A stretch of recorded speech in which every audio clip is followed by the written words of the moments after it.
Make sure y'all can hear me and make sure y'all can hear me good. Oh man, this is kind of, I don't know. All right, y'all. Mic check 1 2 1 2. Y'all know what day it is. Y'all know what time it is, and y'all know who y'all looking at. Ladies and gentlemen, welcome to another episode of Club Pizzle.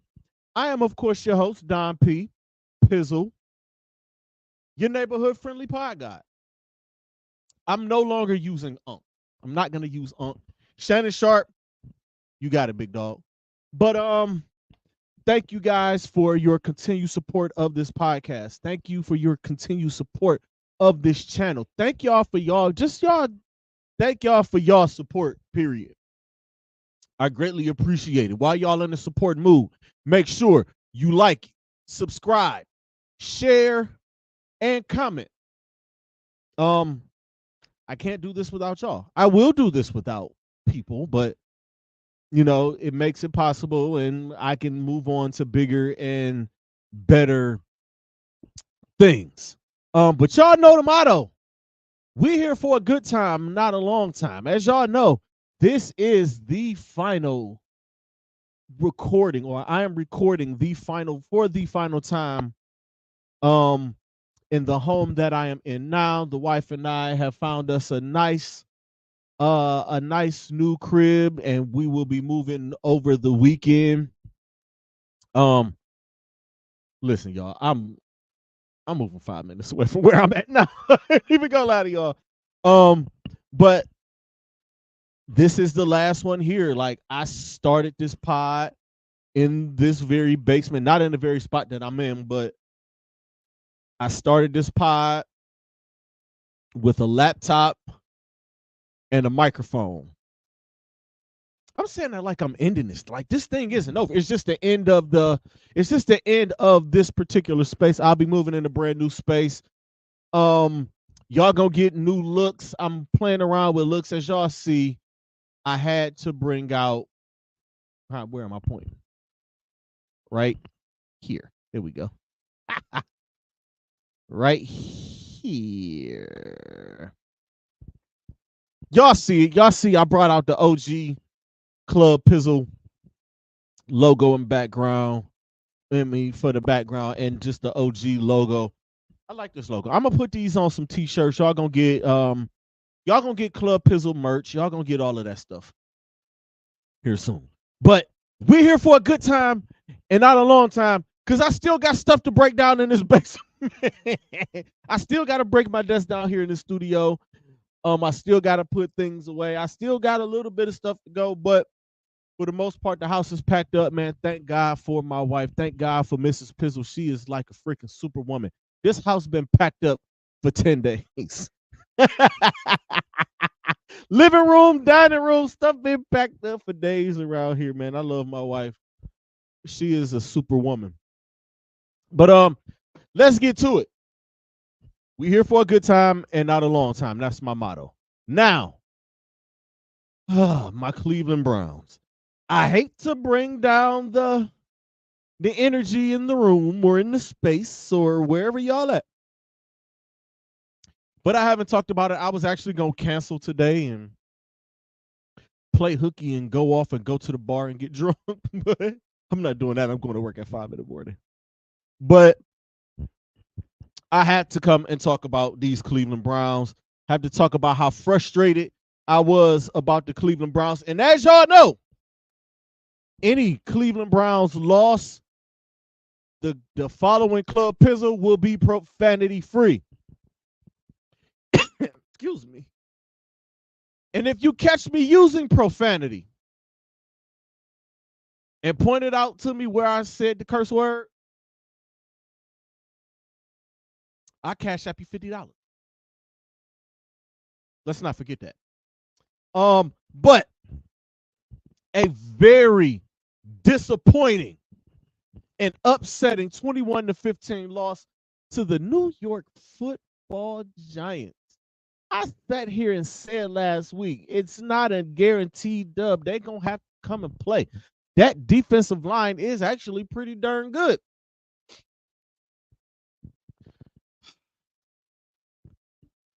This is unacceptable, y'all. Losing to the New York Giants is unacceptable, especially how they looked in the first 2 games of the year. And the Browns coming off of a much needed and emotional dub over the Jacksonville Jaguars last Sunday. They came in and they looked, I mean, it started off cool. Bam, got the fumble on to open the kickoff. First play touchdown go to Amari Cooper. Amari Cooper, welcome back, big dog. Glad you were able to make it through the season. And then from there, they made Daniel Jones look like a Pro Bowler. They screen, pass, and draw play the Browns defense to death, and that is the blueprint to beat an aggressive defense. Screen passes and draw plays. You run the guys out and you run your corners out. If they're playing press man, you running them out, or they playing a deep drop. That running back coming out, boop, and Malik Neighbors, woo, had a game, boy. I can't even hate on Malik Neighbors. I'm not even mad at Malik Neighbors, because the dude can play, and the dude is going to be something serious. And he could possibly save Danny Dimes' career in New York. Possibly. I mean, they're paying him the money. That contract is untradeable. I don't think they're going to cut him. It's too much guaranteed money. It's too, like, these big quarterback contracts are making these guys impossible to cut.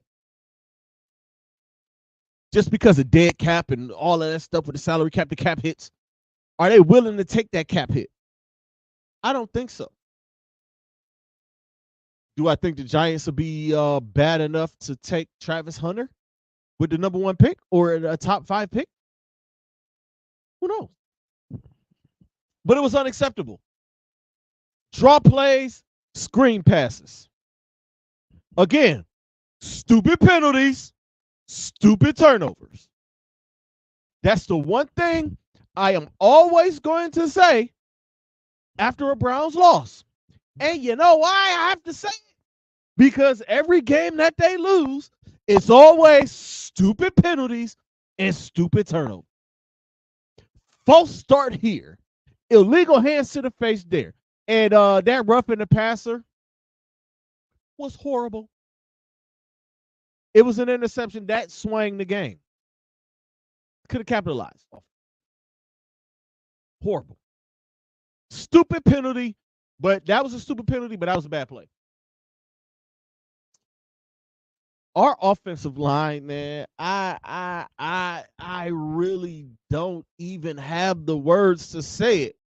I do, but I can't say it because I would have to give somebody $50. But it's horrible. Jed Willis came back. He didn't look horrible. He didn't look great either. He looked like somebody that hadn't played a game in a while. Shoot, the way Joe Bitonio played, he could play left tackle for the rest of the year for all I care. But that offensive line, man, what is going on? Now, I know they were saying like some of the pressures, they didn't see like a lot of those pressures or wasn't expecting a lot of those pressures. And even still, Deshaun Watson didn't even have time to get all the way into his 5 or 7 step drop in the shotgun. They're collapsing the pocket and playing ring around the rosy around the doggone quarterback. I got more on Watson in a second. But that's bad for your offensive line. DeJuan Jones, that's what we calling you. I am not calling you Big Thanos until you get yourself together. Jack Conklin, please hurry back. Please. I'm begging you. Please be healthy this week against Vegas. DeJuan Jones was getting beat like a drum all game long. Every time you turn around, he was getting beat. So Big Thanos, big no-no. You are DeJuan Jones from Glenville in Ohio State. Martin Emerson Jr. It's my dude. I like Martin Emerson Jr. I love MJ. I want to buy his jersey, honestly. You're no Denzel Ward, big dog. Respectfully. I say that respectfully. He's not Denzel Ward. Malik Neighbors was tearing him apart. He got mossed, but that was just a good play by Malik Neighbors on the jump ball. Some of those plays you just got to give up to the receiver, like balling out and making a catch. But it was a few of those, like the one touchdown. It's like, come on, MJ. Come on. He's not Denzel Ward. Speaking of, and I don't want to hear nothing from nobody. Denzel Ward is a $100 million cornerback. One of the highest paid corners in the league, if not the highest paid corner in the league. Top 5, top 3, whatever. Paying him a lot of money.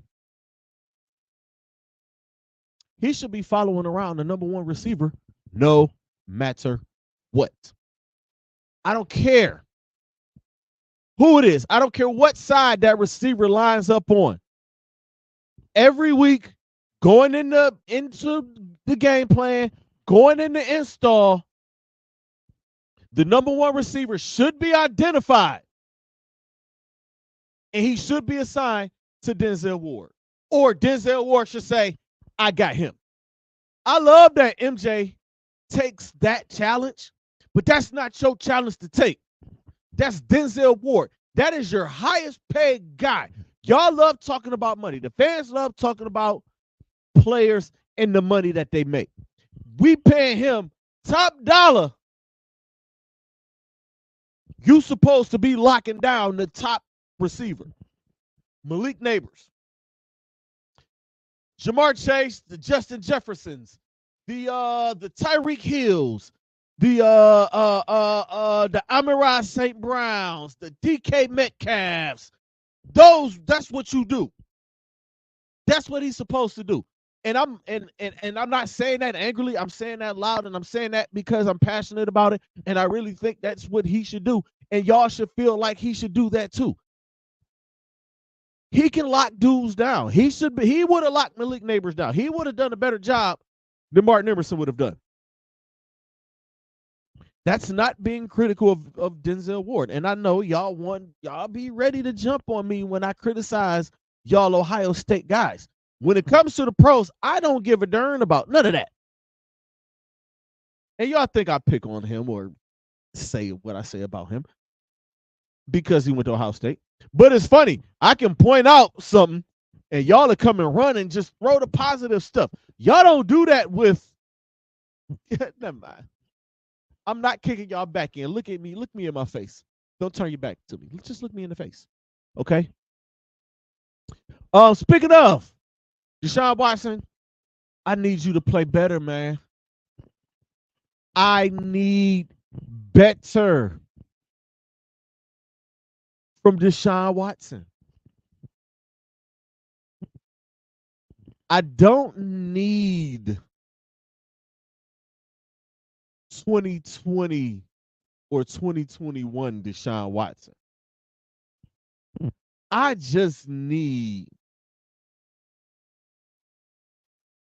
a better version of what he's been showing since he's been in Cleveland. The first season, all right, you got to kind of watch that. Last season, it took him a minute. He was starting to find it, and when he found it, he went out with an injury. So I was encouraged coming into the year. You're only as good as your last game, is how I look at it. And his last game before he got hurt, and the last thing I saw of him, he was 16 for 16 in the second half. Fresh off of surgery, not playing the preseason. The first game, all right, you got it. Second game looked a little better. Not awesome, not great, but better. Game 3,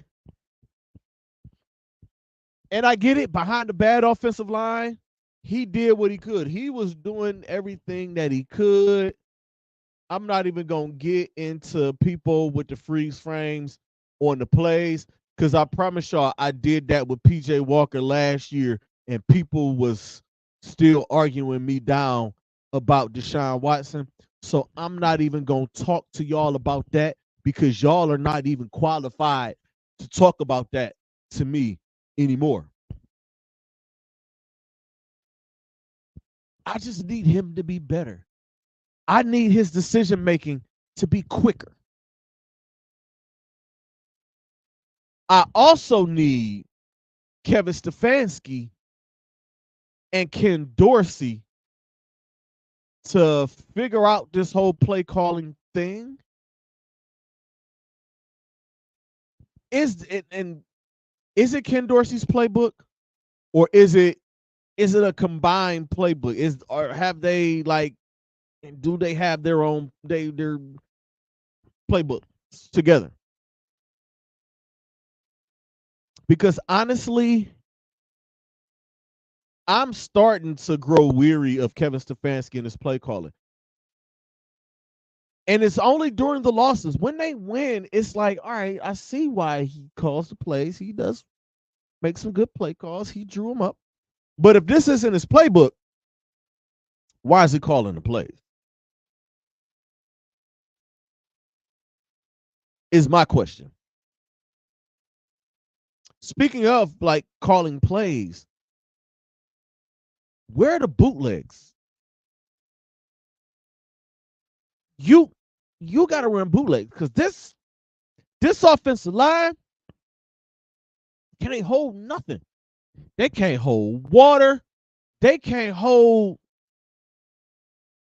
a microphone. They can't hold nothing.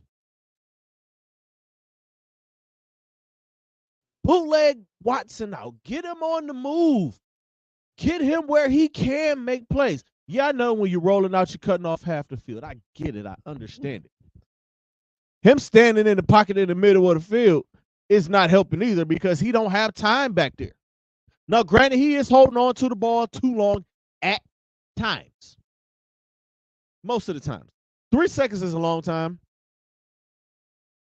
And then that also, guys got to get open. Amari Cooper, I need you to get open. Elijah Moore, I need you to get open. And when you get open, I need you to catch the ball. You too, Coop. Jerry Jeudy, catch the ball. Jordan Akins, catch the ball. Cedric Tillman, catch the ball. Catch it. He make the catch on that fourth down. They go. They keep moving. Jerome Ford, I need you to hold on to the ball. Not only do I need Jerome Ford to hold on to the ball, I need Jerome Ford to not dance and run. There are not going to be a lot of running opportunities in this offense. You're not going to get 25 to 30 carries in this offense. Even when Nick Chubb comes back, 20 carries tops, 15 to 20. You got to make those carries count, especially you sharing time with a Dante Foreman and Pierre Strong whenever he comes back. Because when Chubb comes back, none of that.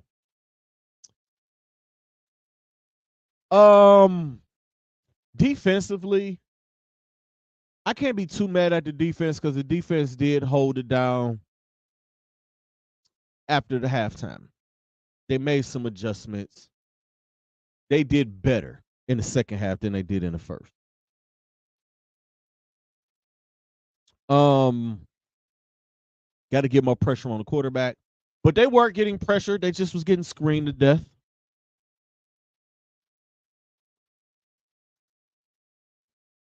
I mean, certain offenses are designed to beat certain defenses, and their strategy this week was better than ours. Dable outcoached Stefanski for the most part. Phil Dawson and Jim Donovan did get inducted into the Browns Legends Hall. I don't think Jimmy was there, but you know, Wyatt Teller went on IR, so he's gone for 4 games. Miles is injured, or Miles is hurt. So is Jed Willis. He just came back. He's hurt. So you lose another offensive lineman when one comes back, and then the one that's coming back gets hurt. Jack Conklin is on his way back. David Njoku's high ankle sprain is what it is. We'll get him back whenever he's comfortable. Think about high ankle sprain is going to bother him forever. Well, not forever, but at least for the season. High ankle sprains is those things hurt. That's all I got, man, with the Browns. Moving on to Vegas. You got to flush it, and I flushed it. You got to move on to Vegas. I don't know if Antonio Pierce is named the starting quarterback, but it's either going to be Gardner Minshew or another dude. I watched that team play the Carolina Panthers and look absolutely horrible. I did. The Panthers' offensive line looked like they had Cam Newton back there and was blocking for Cam Newton. But the Raiders, it's Max Crosby and a bunch of dudes on defense. No, let me take that back. Their defense is decent. Antonio Pierce, whom I love that they gave him that job. I'm glad they gave him that job. I appreciate, and I'm pretty sure he's appreciative of getting that gig. They weren't expecting a lot from them. They could be in the Shedeur Sanders, Cam Ward, Jackson Dart sweepstakes. Travis Hunter. But don't go out there and lay an egg. It's Vegas. It's the Raiders. Don't do it because I'm not going to be happy. If this team starts 1-3, I'm flushing, and the Cavs media day is Monday. So that's where I'm at. That's where I'm going to be at. I am looking forward to Cavs media day. I am going to speak about that next week. The Cleveland Guardians wrap up their regular season this weekend. They're a game and a half back of the Yankees for the number 1 overall seed or home field advantage through the playoffs. But they do have a first round bye through the wild card round. They are in the playoffs. I am going to a playoff game. At least that's the plan. I'm going to go to one. Happy for them. Shout out to Clase for breaking the saves record, the team saves record. And Jose Ramirez is, I think he's only 2 homers away or 1 homer away from having 40 home runs, 40 doubles, and 40 stolen bases, like a 40-40-40 season, which would be probably get more looks and more glee if Shohei Ohtani hadn't gone 50-50. But 40-40-40 nonetheless is impressive. And the final thing before I get out of here, man, happy retirement to one Derrick Rose. Announced his retirement this morning. It was just released by the Memphis Grizzlies a couple of days ago. And I kind of figured that this would be his next step. But let's just remember when he first came into the league, his first couple of years. I'll go back to when he was at Memphis. The first time I saw him play at Memphis, I say, this kid is good. I had never seen anyone that fast and that explosive off of his feet. He might be the most explosive guard that we've ever seen. And I know people are going to talk about Michael Jordan. Like, just shut up, man. Just let me have this. And also, Derrick Rose is probably one of the top 5 what-ifs in the NBA. With, like, what if Grant Hill never got injured? Or what if Penny Hardaway would have stayed healthy? What if Len Bias hadn't passed away on draft night? Like, those are some huge what ifs. So happy retirement to one Derrick Rose. Also, in closing, starting in November, the Happy Hour podcast is finally happening. Now, I've kicked this idea around, or kicked this title and this concept around for about 4 years.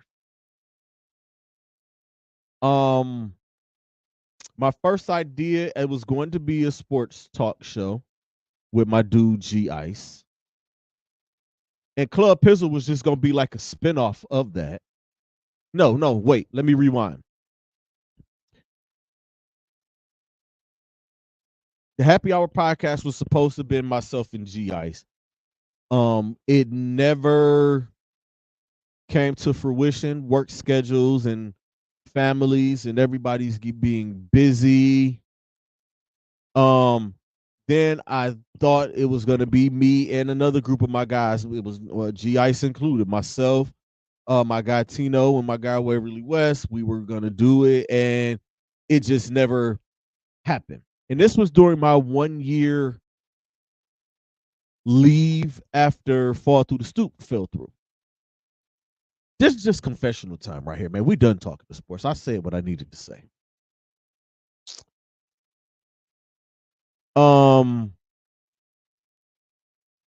That went by, and as I sat around, this takes me to 2021, where I decided to start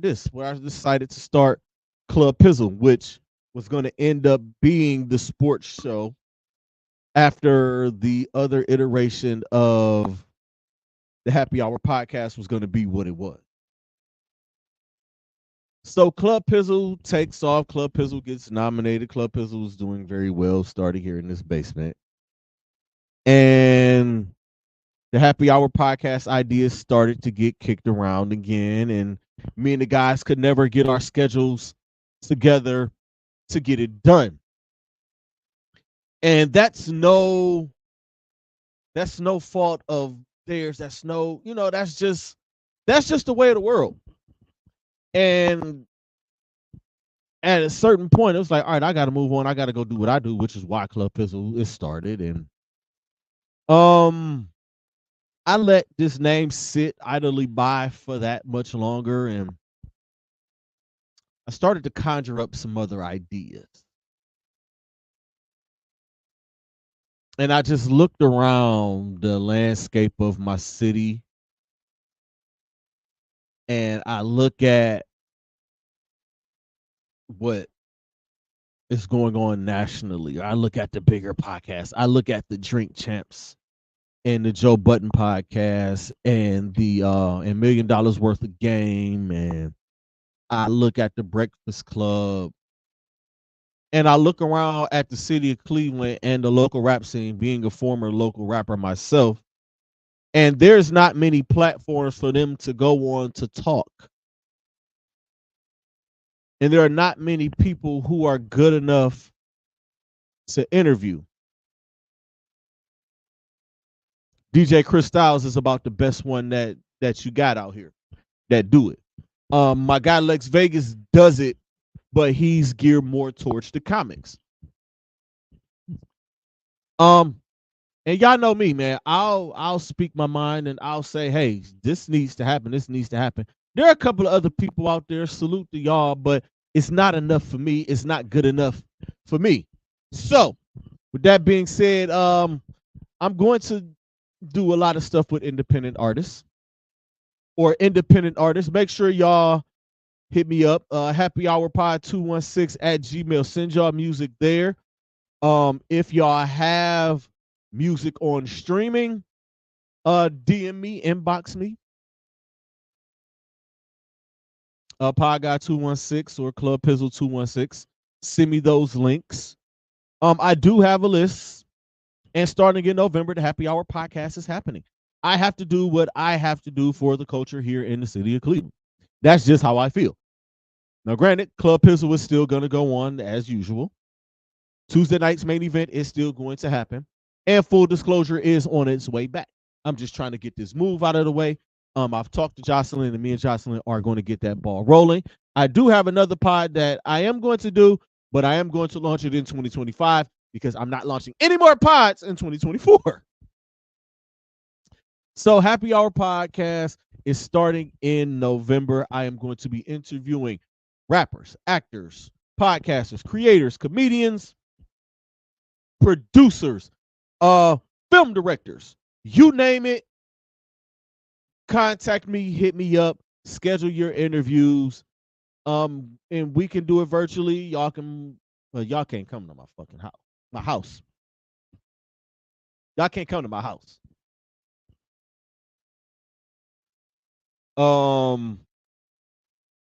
Yeah, that's how we're gonna do that.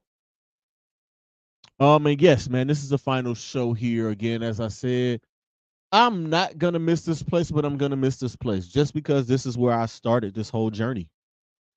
And now I'm taking a new journey and moving into the new digs. I'm pumped to get into my new spot because it's so fire over there. And I got a whole canvas to work with over there and about to get like super busy with it. I can't wait. So with that said, man, we're gonna get out of here, man. Once again, make sure you guys like, subscribe, share, and comment. Again, man, thank y'all for y'all support of this show, of this channel. Keep it coming. Spotify, YouTube, Facebook. I see the numbers. I see y'all. Y'all can't hit me up. Feedback. I like feedback. Hit a brother up. Y'all know what it is, man. Always protect your peace, protect your energy. The message is more important than the messenger. And creators, be great. Stay positive, because negative energy is trash. For the final time in the OG Club, Pizzle. Peace, y'all.